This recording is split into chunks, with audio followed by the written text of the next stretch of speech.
according to league insiders, DeWanna Bonner has no interest in returning to the Indiana Fever. DeWanna Bonner walked out on the Indiana Fever mid-season, and Natasha Howard wasn't about to let it slide. Just hours after Bonner's quiet exit, Howard fired off a not-so-subtle Instagram post that lit up the WNBA community. The message? She's not quitting, and she's calling out those who do. This wasn't just dramate, it was a line in the sand. For a struggling franchise trying to rebuild around Caitlin Clark, this moment became something bigger. The team was splintering, the fans were watching, and Howard had just taken the lead. If you thought this season was messy already, this made it explosive. It's been said that she was out for personal reasons. People didn't know if this was a family issue, a health problem, a possible retirement. Looks like none of that. Looks like the fit just was off from the beginning. DeWanna Bonner didn't leave with a press conference. She didn't offer a farewell message to fans. No locker room goodbye, no public explanation. Just a quiet disappearance, masked behind the phrase, personal reasons. And at first, people gave her the benefit of the doubt. Maybe it was health, maybe family, maybe something serious. But the silence dragged on, and then it got suspicious. The Indiana Fever had signed Bonner with high expectations. A veteran with championship pedigree, she was brought in to be a guiding force for Caitlin Clark and a roster full of young talent. She was supposed to be the anchor, the one who'd weather the storms of a rebuilding year. But when things didn't go her way, when the chemistry didn't click, and her role wasn't as dominant as expected, Bonner did something few saw coming. She vanished. And her absence didn't go unnoticed in the locker room. Teammates were left confused, coaches were scrambling, fans were left to speculate. Even opposing commentators began asking, where was Bonner? The league offered nothing. The Fever stayed tight-lipped. It was as if a key piece of the puzzle had simply evaporated. Then came the whispers. She wasn't injured. She wasn't tending to a crisis. She just didn't like the fit, and instead of adapting, she dipped. And while the front office tried to control the fallout, the players couldn't hide the frustration, especially not Natasha Howard. That's when Howard lit the match. With one Instagram story, lyrics from the song We Not Dinesh made her position clear. She wasn't just hyping up the team. She was drawing a line in the sand, and everyone watching knew exactly who she was talking about. Howard's message hit hard because it didn't rely on drama. It was subtle but surgical. It said, I'm still here, you quit, and we're not going to pretend like that's okay. The result? Bonner's quiet exit turned into a full-blown firestorm. Not because she left, but because someone finally said what everyone was thinking. And if that post seemed like a one-off, you haven't seen anything yet. Immediately posting song lyrics to a song called We Not Done. We Not Done. Yeah, we not done. When DeWanna Bonner left the Indiana Fever without warning, Natasha Howard didn't wait for a press conference to speak up. She didn't need one. Her message was already loud and clear. And it wasn't spoken through interviews or post-game soundbites. It came through her actions, her social media, and most importantly, her unwavering presence on the court.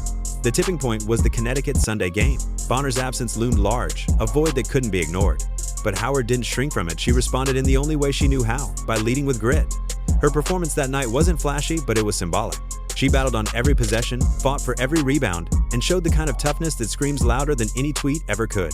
And then came the now infamous Instagram post. We not done. Just 3 words, but they echoed across the WNBA like a cannon blast. Howard had drawn her line in the sand. No cryptic messages, no ambiguity. The timing was too perfect.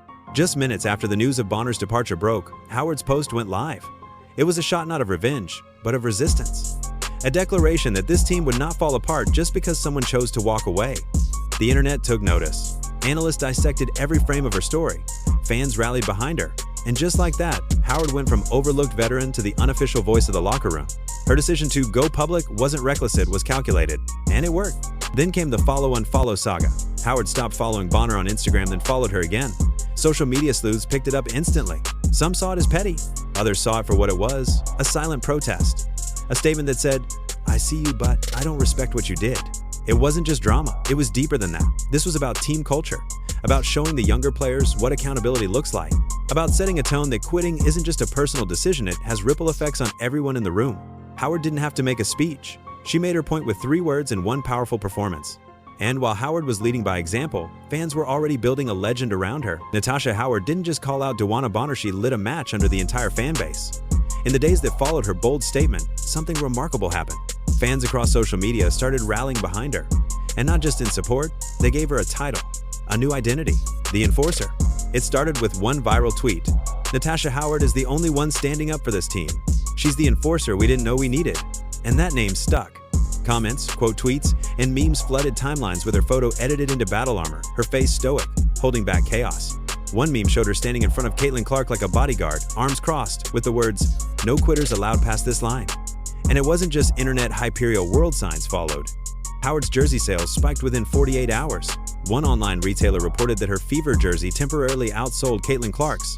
That's no small feat in a league currently orbiting around Clark's rising stardom. But it wasn't about skill, it was about heart. Fans were hungry for someone to protect the culture, not just score points. Howard became that symbol. Even Fever fans who were unsure about her signing in the offseason started flipping their stance. Comment sections turned from, "She's not a fit for this team," to, "She's exactly what this team needs right now." Her authenticity, her fight, and her refusal to let things slide struck a nerve with people who had watched the Fever get pushed around for years. The WNBA is no stranger to drama, but this was different. This wasn't a public feud, it was a public declaration of standards. Fans connected with Howard not because she was perfect, but because she gave a damn. She wasn't just playing basketball, she was standing up for a team that had been teetering on the edge of dysfunction for seasons. And let's be real, fans love a hero, especially one who fights back when the system feels broken. Natasha Howard didn't ask to be the enforcer, but the fans made her one anyway. And just when you thought the drama peaked, Howard upped the stakes again with a lawsuit that shook the WNBA's foundation. When Natasha Howard spoke up, fans listened. But what came next? No one saw it coming. In a stunning move that sent shockwaves through the WNBA, Howard filed a formal lawsuit not against DeWanna Bonner, but against the referees and league officials themselves. The basis? Negligence and discrimination. The core of her legal argument was bold, that referees and league administrators had failed to uphold professional standards, putting her and other players, especially Caitlin Clark, at unnecessary risk. Howard's claim wasn't just about missed calls, it was about a pattern, a culture of silence, a league turning a blind eye while star players were being scratched, shoved, and deliberately targeted. The lawsuit pointed to specific incidents, like the infamous Connecticut Sunday game where the officials refused to eject Bonner or issue a technical despite the blatant foul. But Howard's legal team went further, referencing past footage, flagrant fouls, and the league's own no-comment stance in post-game reports. In short, she was building a case that the league was failing its own athletes. And what really made headlines? The accusation of discrimination. Howard argued that certain players, particularly Clark, were being targeted more aggressively, while referees looked the other way. She called it a double standard. Some stars were protected at all costs, while others were left to fend for themselves.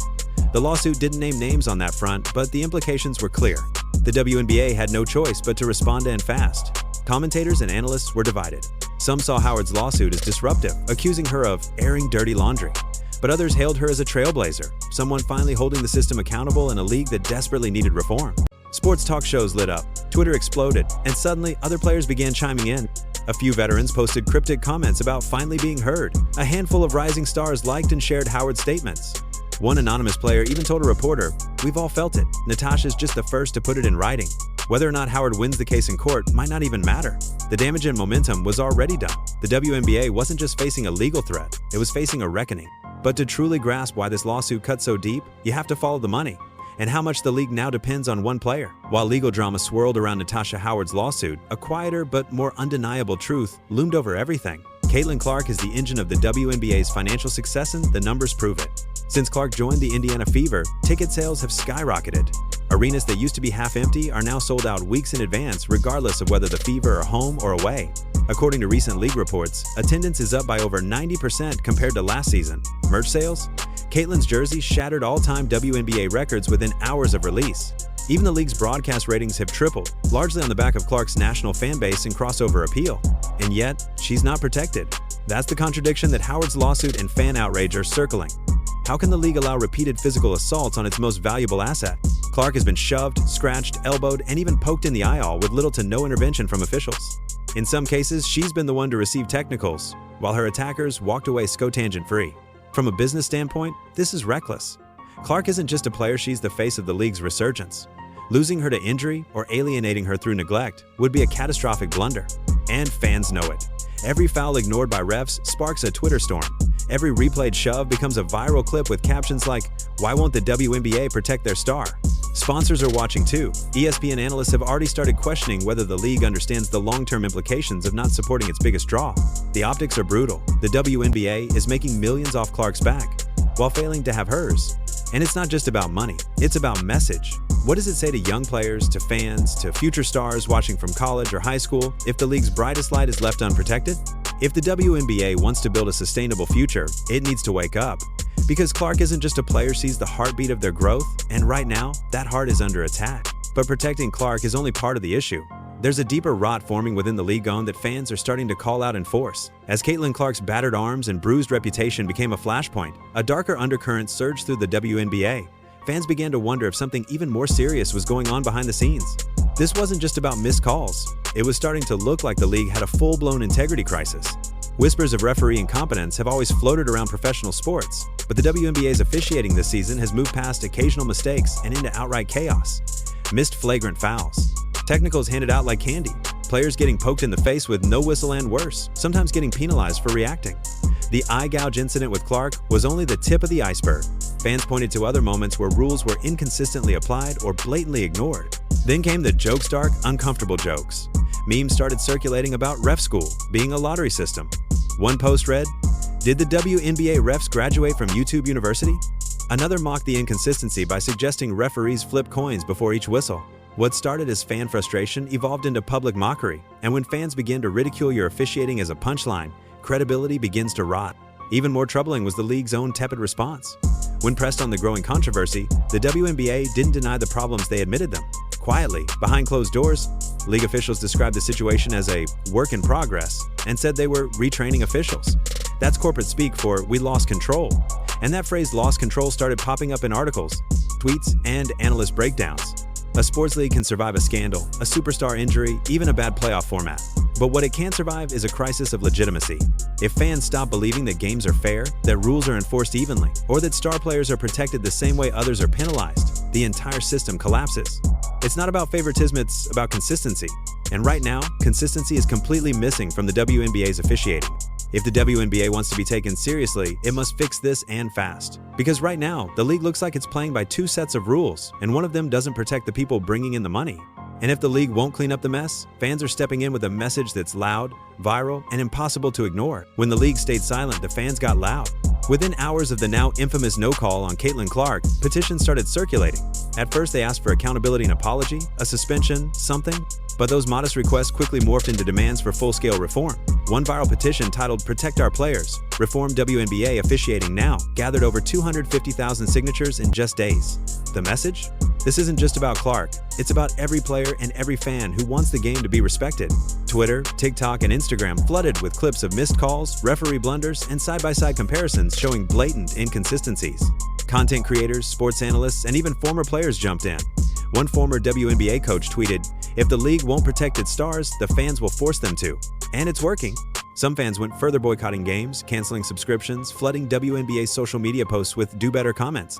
Indiana Fever merch sales temporarily dipped, not because fans lost faith in Caitlin Clark, but because they were furious at how she was being treated. For a league trying to grow, that's catastrophic. Growth requires trust, and right now, that trust is cracking.